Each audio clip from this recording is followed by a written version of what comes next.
Hey, how y'all doing? My name is Stacy Williams. I'm making this video today out of respect for my daughter who's recently passed away, Shakira Green, and just to give you guys an insight on peace and finding peace within the Lord and peace within yourself to be able to cope with grieving a loved one. So I want to thank you guys in advance for watching the video. I really appreciate it. Again, my name is Stacy Williams. Uh,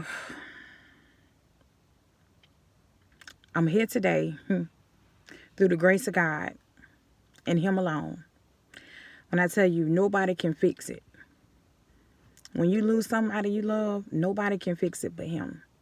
I mean, other people, they can give you encouraging words, They can, try to make you feel better any way possible. But without that peace from God, it's not going to happen. Because soon as you get in a quiet place, and all the noise stop and everybody's gone and you alone and you sit by yourself, that's when the thoughts really come rolling in and you get to thinking about what you could have done different. Did you love them enough? Did they know you loved them? Were you always too busy? It's like we'll start second guessing everything that we've done and start beating ourselves up, thinking, did we do enough? While they were here. That's why they say give people their flowers while they're here, With my daughter, things went always on the up and up. She was a pregnant teenager. Any mother would, have a concern about that, especially when you want so much for your child. I wanted her to graduate, well, she did graduate high school, but I wanted her to go to college. She had dreams of being an ultrasound technician. And I wanted her to move forth doing that, And I said, hey, I'll keep the baby. Whatever you need, just go, Just don't sit here and just waddle. Just go. I'll be here to support you in anything else you need. And in the end, me and my daughter had a great relationship. She became my best friend. We did. We talked about things we never talked about before. We talked about our feelings on certain situations. Like we just bonded even closer, And that's what I had wanted for a long time because my daughter was a rowdy teenager. Oh, yes, she was. She had a mouth on her.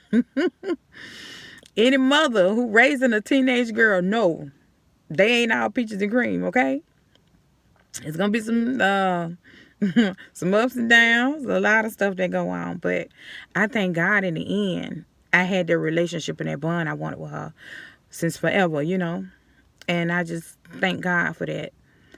What gives me peace as of today, my daughter had a lot of dreams before she passed. Like 2 or 3 days before she passed, she had a lot of dreams. And she was just telling me about them. She was like, Mom, I had a dream about this. I had a dream about that. And then I had a dream. I had a dream I was at her funeral. And I was holding her baby. And, everybody was giving me their condolences. And I told her about it. And she looked at me. She turned around. She looked at me again. And she just started staring. Like just blank stare. And, I'm so emotional. I just started crying, My daughter then started asking me about the Lord, which she was raised up in the church. But for a long time, she hadn't asked about God, And she asked me, what did she have to do to be saved? And I said, as long as you believe in your heart and confess with your mouth, God died on the cross for us to be saved.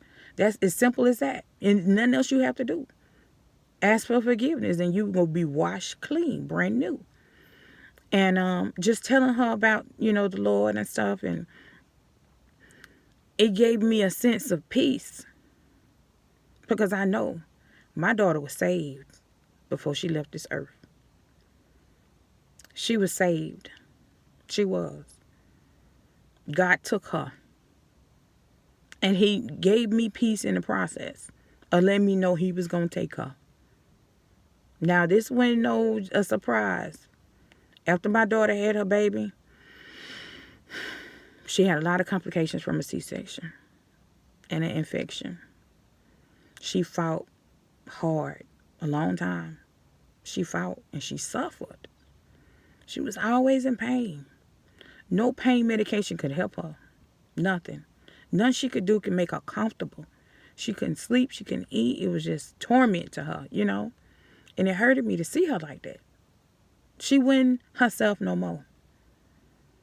She had her baby on, and baby Kalani, had her on August 15th. My daughter passed away on September 15th, an actual month after she had her. Throughout the time my daughter was sick, I kept the baby. It was my duty, my responsibility. That was my baby, you know. It would get to the point I would tell her to hold her for a second while I go use the bathroom. And my daughter's arm was so weak she couldn't even hold her. She couldn't. She was deteriorating. And she wasn't herself. My daughter used to always laugh and crack jokes and play. She played too much. She laughed about things that weren't even funny. Like, she was just a goofy girl, you know. And it gives me peace knowing that she in a better place. She's not suffering no more. She ain't crying no more. She's not in pain. You know, it gives me peace to know she in a better place. God is with her. And it's way better than this earth. And I had to realize, heaven is the goal. This earth is not our end goal, okay? Heaven is the goal. Just because we're not ready for somebody to leave us, don't mean God said it ain't their time. And I had to think about it. God has never failed me. Never. In every situation, He has never failed me. I didn't understand at the time. But God has always got a plan. So just remember, just because you don't know the plan doesn't mean He doesn't have one. And we can want somebody so bad. And we can want them to be here so bad. But it's not about our will. It's about God's will. I know Kira looking down on me smiling. I know she's happy. I know she's in a good place, you know. I just want to let you guys know, if you're dealing with grieving a loved one, just know heaven is the goal. Okay? They knew you loved them. You did all you could do. You did your best. They happy now. And they would want you to go on and live through them with strength and happiness. They don't want you to be down, depressed, or sad. They want you to go on, you know? Live your life, your best life. Do everything that you wanted to do. So throughout this process, I've been finding things I like to do. Things that make me happy. So through those things, I look back on what my daughter would say if she was here. How proud she would be of me. How proud she would be. So everything I do with her in mind. When it comes to raising her daughter and raising her siblings as well. All I can do is be the best mother, the best grandmother I can be. The best in every way. And I can always just look back to what she would do. How she would handle situations. So, keep your head up. It's going to hurt sometime. But remember, it's always light at the end of the tunnel. And God got you. Thank y'all for listening. Have a great one.